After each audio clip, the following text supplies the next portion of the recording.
throughout this whole process, throughout this whole pandemic, I've been trying to approach it with the whole glass half full opposed to half empty. So opposed to looking at the negative things that it may cause, I try to highlight always, even to my family and friends, I always try to highlight the positive things or um, what we could do to be better, or try to motivate them, encourage them, stay busy, stay connected, do stuff, work out. Um, it is times are tough right now, but at the same time, I feel like you just have to approach it with a positive mindset.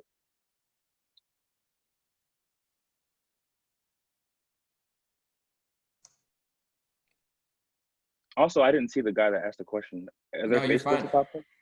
Oh, No okay. Scott Bordeaux. We'll move on to Kyle Lodegaard. Hey, Chandler, I was wondering if somebody kind of ingrained in you the importance of graduating. Was there anybody in your family that was really pushing you? Yes, the Jones family. That's what we stand for. Like you said I said in the previous interview in a quote. I'm not sure if you read it, but the importance of education. Uh, to me and my family, and personally, education is very important.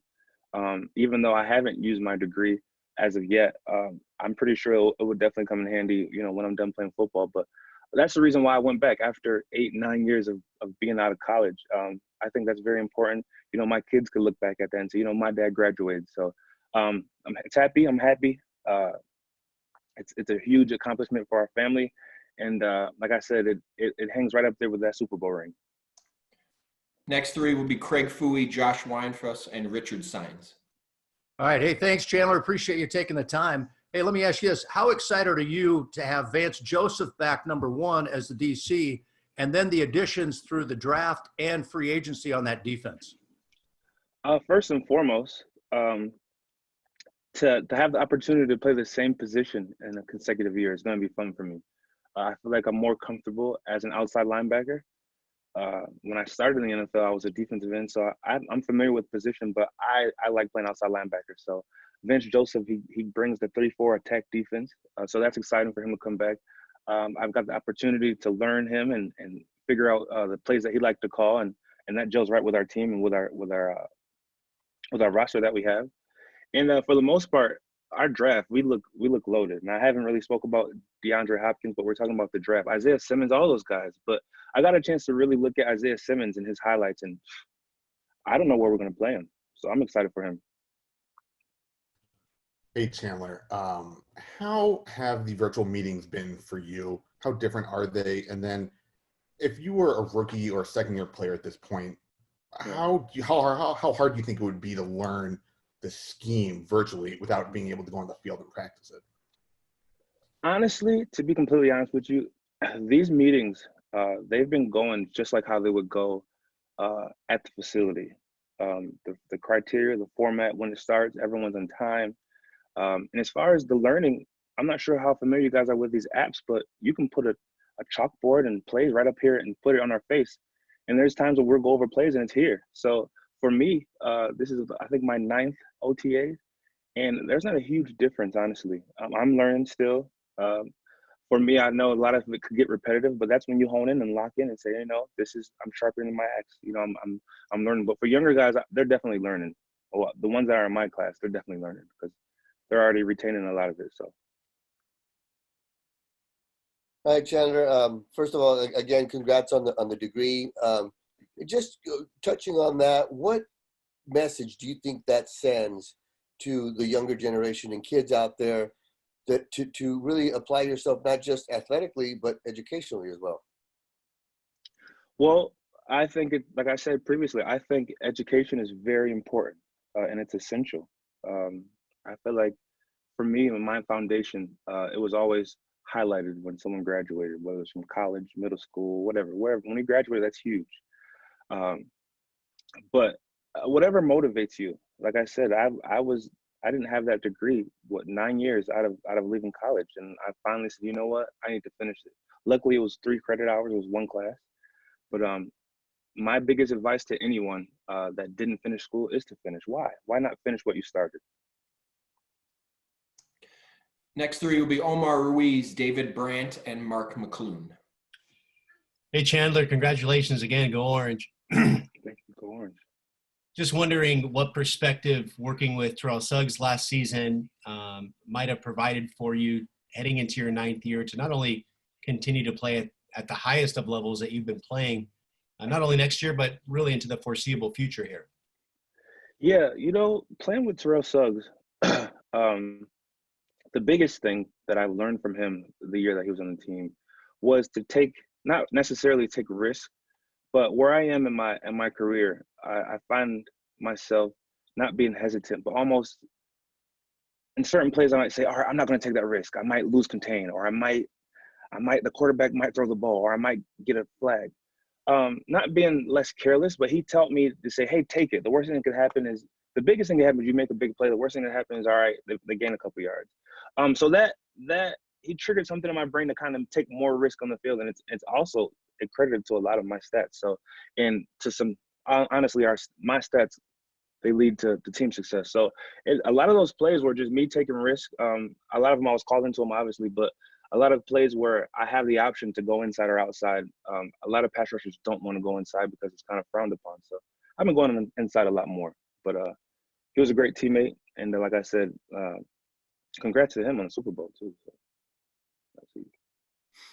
hey Chandler, you talked about watching Isaiah Simmons film and how kind of awesome it was, and he's a guy, his versatility, he could play like 4 or 5 different positions in college. Do you think that's, with your experience playing a few different positions, is that feasible at the NFL level, or should you think he'd be better off concentrating on 1 or 2 positions? What do you think that would be like to try to do all that in the NFL? For me, I would say do whatever you're comfortable with doing. If he has the ability to play multiple positions, why not do it? I'm not sure where the coaches are going to play him. But like I said, who knows what he's going to. I saw highlights of him rushing the passer. So it might be me, him, DK. I don't know. I have no idea. I saw him covering safeties. I saw him at linebacker. He's a guy that's exciting to watch for sure. I'm excited to have him on our team. Hey, Chandler. Congrats on the all-decade team nod earlier this offseason. 1, what did that mean to you? And 2, as you kind of see Chandler Jones, most underrated player, kind of running around social media here, how do you sort of keep your edge and keep growing and building? Yeah, thank you for that. That all decade was major. Just to be recognized with some of those names was the biggest thing. My name being up there with J.J. Watt, Julius Peppers, Khalil Mack, Von Miller. Those names are names that when I was early in my career, I would look at those guys. When I look at the individual accolades, I would see those guys' names. I'm just like, those are the top guys. So in order for me to be mentioned with those players, it's definitely an honor for sure. Next up, Darren Urban, Scott Bordeaux, Kyle Odegaard. Hey, Chandler. I know you kind of touched on Isaiah Simmons and being able to play wherever. I'm curious about the mental aspect of playing in this defense in particular, and just being able to, you were saying whatever he's comfortable with. I'm assuming most of that would be a mental part of the game. I would assume the physical attributes are there, but is it going to be about the mental part of how much he can handle? Well, what I admire about this coaching staff the most is their teaching skills. Honestly, Cliff is definitely a player's coach, but as far as the way they teach things, and with me having a lot of different coaches, position and head coaches, not saying one's better than the other, but also there's just a lot of different teaching techniques. What I admire the most, like I said, is their teaching techniques and the way they teach things. I mean, I don't think he should have a problem. So physical is there, like you said, the talent is there. If I was a head coach, I wouldn't know where to play him. But the defense isn't, Vance Joseph defense isn't gonna confuse you. He'll be fine. Hey, Chandler, the Cardinals in the offseason signed Jordan Phillips and Devon Kennard, had a combined like 16.5 sacks last year. 2-part question off that. How often did you see double teams or chips last year, and how will having those 2 guys maybe alleviate all that attention for you? Well, for years to come, I've been seeing double teams and chips, and I feel like guys, like when I'm getting that attention, hopefully it frees other guys up. I don't think the double teams and chips are going to stop anytime soon. But But in the same sense, if we can get some interior push with Jordan Phillips and Devon on the other side, I feel like we're going to be fine. So the biggest thing is just freeing those guys up, and I'm pretty sure that's going to happen. So I've even watched film on Jordan and even Devon, but these guys he penetrates, he gets upfield, and that's what our team needs, someone that gets that knockback pressure. Chan, most players seem to create legacies with the team that drafts them. And I'm wondering what you envisioned when you came to the Cardinals, what kind of impact, and now that you see you're moving up the team records and really people are recognizing what you're doing with the Cardinals, what does that mean to you? Yeah. When I got when I got traded to the Cardinals, I thought of it as like a new start, it was a fresh start. And my biggest thing was just trying to improve. I was always trying to improve and be consistent. If you go back in interviews, I always try to, people say, hey, what did you work on this offseason? Just doing better than I did last year. Always. That's my number one goal. But my biggest thing was it's a part of the game. It's football. Some players don't play for the same team. Look at Tom Brady. I mean, honestly, I thought he would be on the Patriots for his whole career. In the same conversation, I feel like it's good to always advance no matter where you are. And that's what I tried to do. Our final four questions will be Josh Weinfuss, Bob McManaman, Richard Sines, and then Craig Fouey. Hey, Chandler, two-parter for you. First part is, what was the workload like with the 3 credit hours you had to finish up? And the second part is, what is it going to be like going back to Foxborough this season? For the first question, the workload wasn't bad. My biggest thing is scheduling. So I just had a routine. Wake up, do this, do that, take my daughter somewhere. You know what I'm saying? I would always put time aside for school because at the same time I was traveling. I went to my brother's fight through this course. So as long as I put time aside, just having some moderation, I was fine. The second question, wait, what was the second question? I'm sorry. I got too What's depth. it going to be like going back to Foxborough? Yeah. I don't know if you follow me on Twitter, but I definitely want to go to Skipjack's. I'm not sure if you guys are familiar with the sushi place Skipjack's. I'm so excited to eat their sushi. They have really good sushi. But I haven't been back to Foxborough or Boston since I've been traded. Fun fact. I haven't been back. I haven't been in Massachusetts. So it's going to be exciting to land back in Massachusetts. All the fans and everything. Everyone's great out there, honestly. So it's going to be quite the feeling for sure. Hopefully we can go out there and whoop up on them a little bit. Chandler, it's McManaman from the Republic. You said you're a glass half full kind of guy, positive. How do you think that's going to play out with the league and making sure you guys are safe when you get back on the field? But have you thought about what that's going to be like? What kind of guidelines, structures, safety measures all you guys are going to have to face? And does that scare you at all? I won't use the word scared. I'm pretty sure there are going to be some guidelines. I know me personally, I've been washing my hands more, but I don't know. We'll see when it unfolds. Honestly, that's a great question. I know as much as you when it comes to that. Hopefully, it's soon because I'm itching to play. But I'm excited for sure. Chandler, kind of a two-parter here.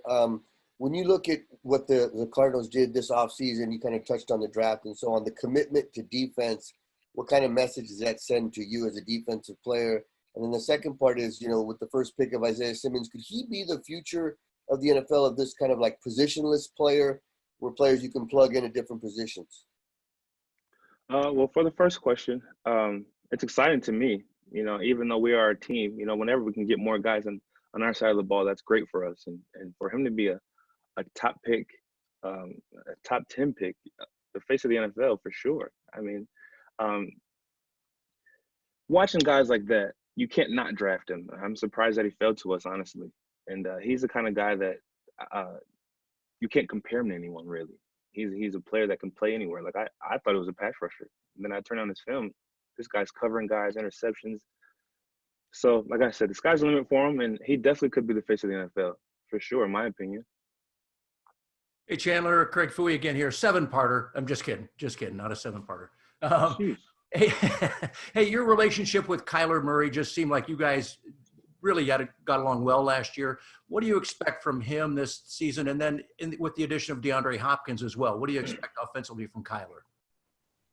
What stood out to me the most about Kyler is his ability to his progression. I mean, if you look at him in week 1 through 4, and then you look at him in the last 4 games that he played, not two total different players, but two different players. He's becoming more of an overall quarterback in one season is insane. For him to have more weapons, DeAndre Hopkins, Larry, and Christian Kirk, I don't want to say too much, but I'm excited to watch them. Like I said in the previous interview, I have a front row seat to that show, so that's going to be fun.